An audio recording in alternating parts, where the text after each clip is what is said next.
नाशिक जिल्ह्यातील सिन्नरमध्ये भोजापूर शहर सततच्या दमदार पावसामुळे 100% क्षमतेने भरले असून धरणापासून पूर पाण्याचा विसर्ग करण्याची सुरुवात झाली आहे। त्यामुळे तालुक्याच्या पूर्व भागातील शेतकऱ्यांमध्ये आनंदाचे वातावरण आहे। धरण पूर्ण क्षमतेने भरल्याने नदी पात्रातून मोठ्या प्रमाणात पाणी वाहू लागले असून परिसरातील विहिरी, बोरवेल आणि भूजल पातळीत वाढ होण्याची शक्यता व्यक्त केली आहे। या पाण्याचा मका, बाजरी, सोयाबीन, कांदा, भाजीपाला तसेच इतर खरीप पिकांना मोठा लाभ होणार असल्याने शेतकऱ्यांनी समाधान व्यक्त केलंय।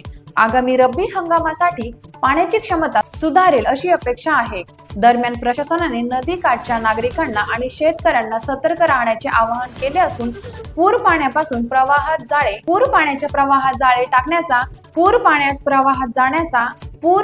प्रवाहात जाणे टाळण्याचा इशारा दिला आहे। टाइम्स ऑफ महाराष्ट्रसाठी नाशिक जिल्हा प्रतिनिधी नवनाथ आवाडे यांचा रिपोर्ट। सिन्नर तालुक्यातील दुष्काळाला एक वरदान ठरलेले हे भोजापूर धरण आहे।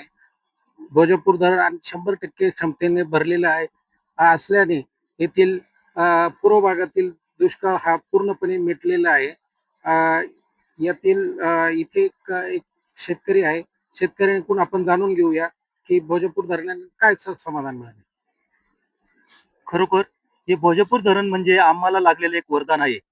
भोजापूर धरण भरल्यामुळे येथील आमच्या परिसरातील सर्व शेतकरी खूप आनंदी झाले आहे, कारण की भोजापूर धरण भरलं म्हणजे आमचा पुढील उन्हाळा एकदम सुखी पास होणार, सुखी समाधानी पुढील सीझन आमचा होणार याची सर्वांना गॅरंटी असते।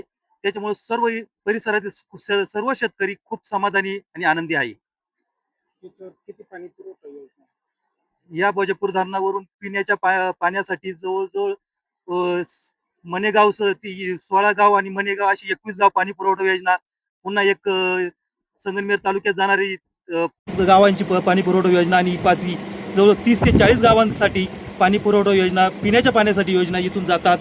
तसेच पाट पाण्याने पूर्व भागाला पाणी जातं, त्याच्यातून तालुक्यातील 10-15 गावे आणि संगमनेर तालुक्यातील 10-15 गावे 30 ते 40 गावासाठी इथून शेतीसाठी सुद्धा पाणी जातं।